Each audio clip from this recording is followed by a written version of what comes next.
اکثر بھارت کی بات کرتے ہیں. بھارت نے جو دھمکیوں کا سلسلہ جاری رکھا ہوا ہے وہ نہ جانے کس بیس پر ہے.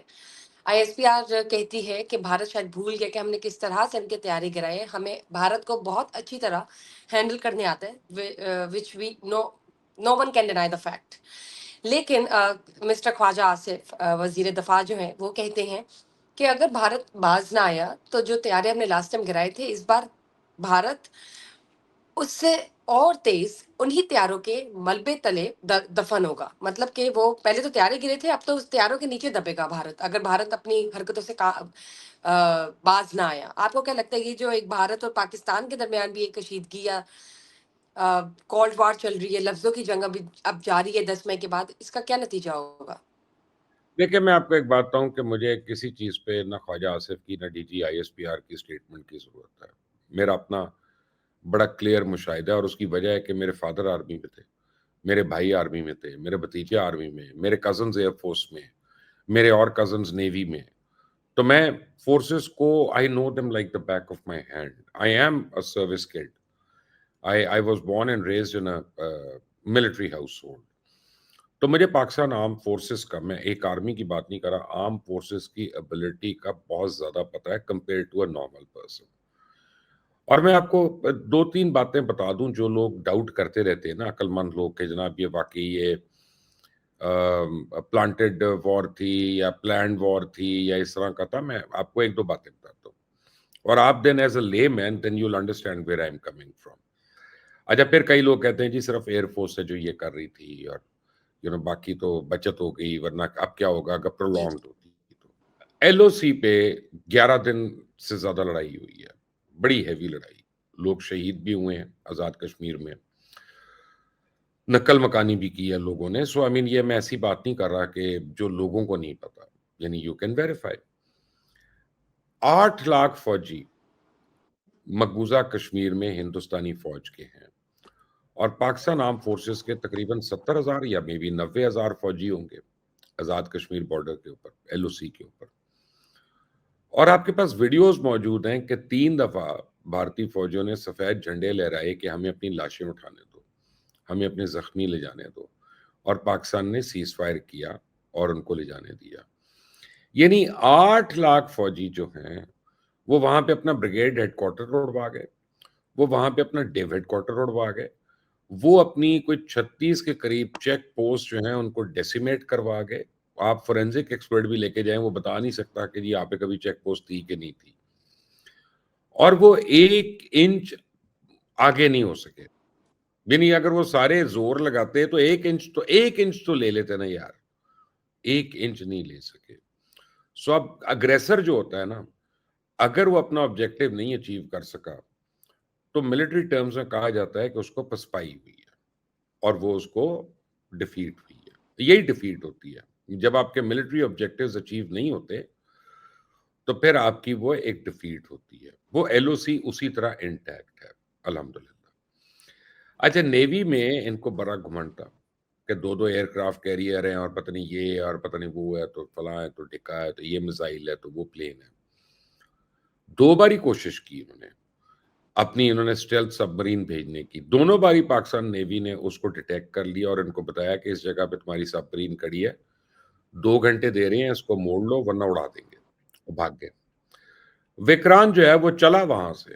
ایک رات کو اناؤنس ہوا کہ وکرانت اور باقی ڈسٹرائرز جو ہیں وہ چل رہے ہیں پاکستان کراچی پہ حملہ کرنے کے لیے، اور وہ 300 کلومیٹر کی رینج میں بھی نہیں آئے، اور اس سے پہلے وہ واپس مڑ کے چلے گئے. پتہ نہیں مالدیو چلے گئے پکنک کرنے یا کہیں اور چلے گئے کسی آئی لینڈ پہ، لیکن ادھر نہیں آئے.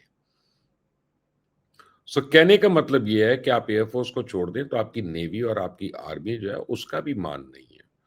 تو ایئر فورس تو ہے ہماری سپیریئر، اس میں تو کوئی شک نہیں ہے.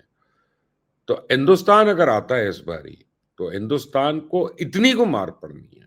یہ میں مانتا ہوں کہ نقصان پاکستان کا بھی ہوگا.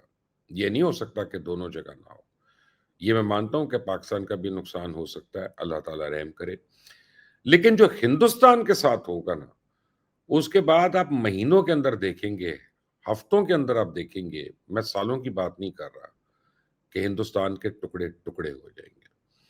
اور آپ دیکھیے گا کہ اللہ تعالیٰ انشاءاللہ میری اس بات کو کس طرح سے پورا کرتا ہے۔ سر آزاد کشمیر کی بات کرتے ہیں. فائنلی آزاد کشمیر کے جتنے بھی مذاکرات تھے، جو بھی میٹنگز چل رہی تھی، جو بھی ایک کیوس تھا، وہ کامیابی سے جو ہے نا ایگزیکیوٹ ہو گیا. ان کے جو مذاکرات ہیں وہ کامیاب ہو چکے ہیں. لیکن بھارت میڈیا کی بات کریں تو وہ اس کی پل پل رپورٹ بھی کر رہے تھے. وہ بہت کنسرن تھے. ظاہر ہے ان کا ایجنڈا ہم سب کو معلوم ہے کہ وہ کشمیر کو جو ہے ہائی جیک کرنا چاہتے ہیں. سمپل سی بات ہے. لیکن اب کشمیر بھارت کو یہ ایک ہم کہہ سکتے ٹراما ہے کہ یہ مذاکرات حل کیسے ہو گئی، کامیابی کیسے آ گئی. یہ کیا ماجرا ہے؟ آپ کیا دیکھتے ہیں کہ بھارت اس وقت کہاں سٹینڈ کر رہا ہے، اور یہ جو ہمیں کامیابی ملی ہے آزاد کشمیر کو ایک طرح دوبارہ سے ریوائو کرنے کی، ان کے مذاکرات، ان کی باتیں سننے کی، ان کو ماننے کی، ہم کہاں سٹینڈ کر رہے ہیں؟ دیکھیں یہ جو آزاد کشمیر ہے نا، میں بڑا کنونسڈ ہوں بشرا، میرے پاس ایویڈنس سنی ہے، لیکن میں ذاتی طور پہ کہہ رہا ہوں میرے پاس ایویڈنس نہیں ہے، حکومت کے پاس ہو سکتا ہے. اس سے پورا سگنیچر جو ہے نا وہ را کا ہے اور آئی بی کا ہے اور انڈین گورنمنٹ کا ہے کہ جب ان کو پہلگام میں کے بعد ہمیں بلیم نہیں کر سکے اور وہ پہلگام کے بعد آپریشن سندور میں بہت فیل ہوئے ہیں، تو انہوں نے بڑا ہیوی پیسہ خرچ کرنا شروع کر دیا کہ وہ پاکستان کے اندر پرابلمز کریں، اور انہوں نے 3 فرنٹس پہ یہ اٹیک شروع کیا.